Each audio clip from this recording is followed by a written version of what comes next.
بسم اللہ الرحمن الرحیم۔ السلام علیکم۔ حضرت ابراہیم علیہ السلام کی عمر 86 برس ہو چکی تھی، لیکن اولاد کی نعمت سے محروم تھے۔ آپ نے اللہ تبارک و تعالیٰ کی بارگاہ میں کچھ اس طرح دعا کی: اے میرے رب، مجھے نیک اور صالح بیٹا عطا کر۔ یہ دعا اللہ تبارک و تعالیٰ کی بارگاہ میں قبول ہوئی۔ آپ کی دوسری بیوی ہاجرہ کی طرف سے یہ خوشخبری سنا دی گئی۔ حضرت اسماعیل علیہ السلام کی پیدائش حضرت بی بی ہاجرہ سے ہوئی۔ حضرت سارہ حضرت ابراہیم علیہ السلام کی پہلی بیوی تھیں۔ آپ کی پہلی بیوی کو یہ بات اچھی نہیں لگی کہ حضرت ہاجرہ رضی اللہ عنہا سے حضرت اسماعیل علیہ السلام کی پیدائش ہوئی ہے۔ آپ کی پہلی بیوی نے حضرت ابراہیم علیہ السلام سے کہا کہ آپ ہاجرہ اور اس کے بیٹے کو یہاں سے لے جائیں۔ حضرت ابراہیم علیہ السلام کو یہ بات بہت ہی ناگوار گزری، لیکن اللہ تبارک و تعالیٰ کی طرف سے جب حضرت ابراہیم علیہ السلام کو حکم ہوا کہ حضرت بی بی ہاجرہ اور حضرت اسماعیل علیہ السلام کو عرب کے ریگستان میں چھوڑ دیا جائے، حضرت ابراہیم علیہ السلام حضرت ہاجرہ اور حضرت اسماعیل علیہ السلام کو اسی جگہ پر لے آئے جہاں پر آج کعبہ ہے۔ اس زمانے میں یہ جگہ بالکل غیر آباد تھی، وہاں پر کوئی بھی بسنے والا نہیں تھا، بالکل ریگستان کی طرح یہ جگہ تھی۔ آپ نے اپنی بیوی کو ایک تھیلی کھجور دی اور ایک مشکیزہ پانی کے ہمراہ آپ کو وہاں تنہا چھوڑ دیا۔ حضرت بی بی ہاجرہ رضی اللہ عنہا نے پوچھا: اے میرے شوہر، آپ ہمیں یہاں تنہائی میں کہاں لے آئے ہیں؟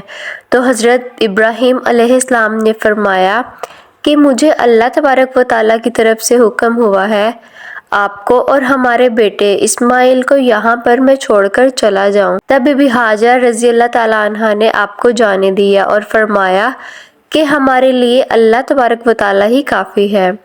حضرت ابراہیم علیہ السلام جب چلتے چلتے ایک ایسی جگہ پر پہنچے جہاں پر دونوں ماں بیٹا آنکھوں سے اوجھل ہو گئے تو آپ نے دونوں ہاتھ بلند کیے اور اللہ کے حضور عرض کیا: اے میرے رب، میں نے اپنی بیوی اور اپنے بچے کو آپ کے حوالے چھوڑ دیا ہے، آپ انہیں روزی عطا کرتے رہنا اور رہنے کا ٹھکانہ بھی دینا۔ یہ دعا کر کے حضرت ابراہیم علیہ السلام وہاں سے چلے گئے۔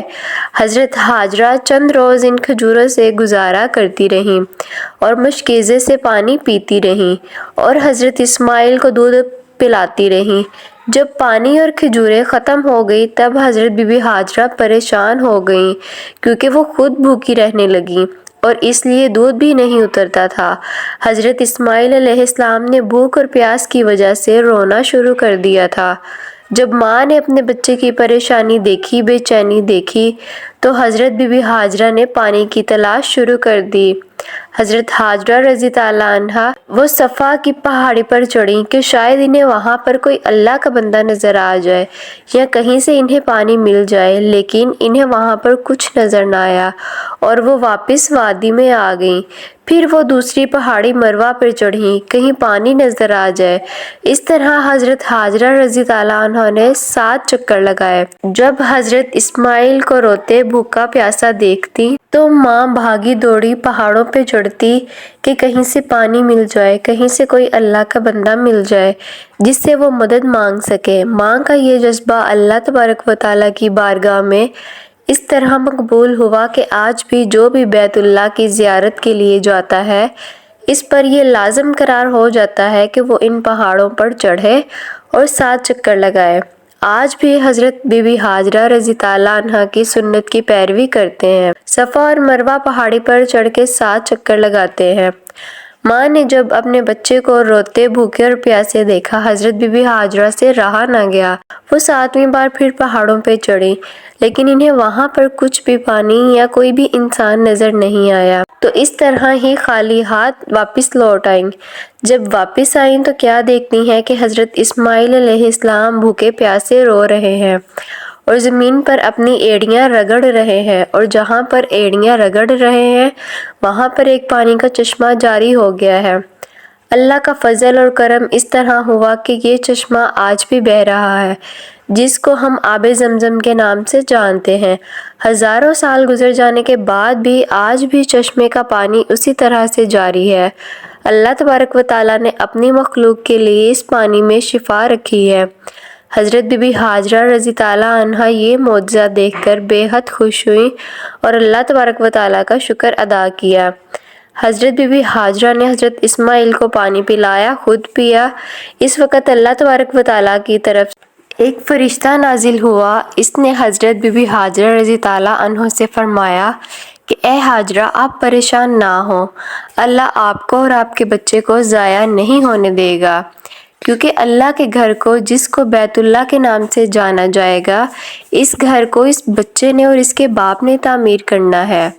اس کے بعد وہاں سے ایک قافلہ گزرا جس نے پانی پینا چاہا تو حضرت بی بی ہاجرہ سے اجازت لی اور پانی پیا، اور وہاں پر کچھ لوگوں نے اپنے رہنے کا ٹھکانہ بھی بنا لیا اور آہستہ آہستہ وہاں پر ایک آبادی آباد ہو گئی، اور حضرت اسماعیل کا بچپن اسی جگہ پر گزرا۔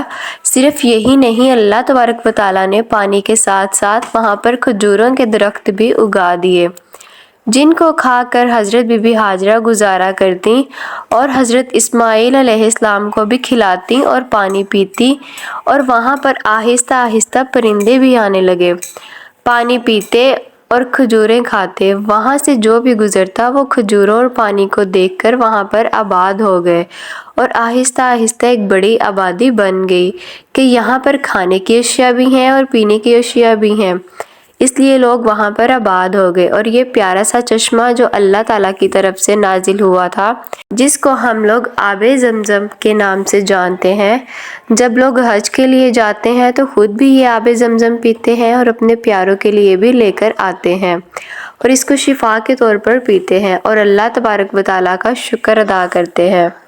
کرتی ہوں آپ کو یہ انفارمیشن اچھی لگی ہوگی، یہ ویڈیو اچھی لگے تو اس کو لائک کر دیں اور چینل کو سبسکرائب کرنا مت بھولنا۔ پلیز میرے چینل کو سبسکرائب کریں، مجھے سپورٹ کریں۔ عزت آپ کا اور میرا حامی و ناصر دعاؤں میں یاد رکھیں۔ اللہ حافظ۔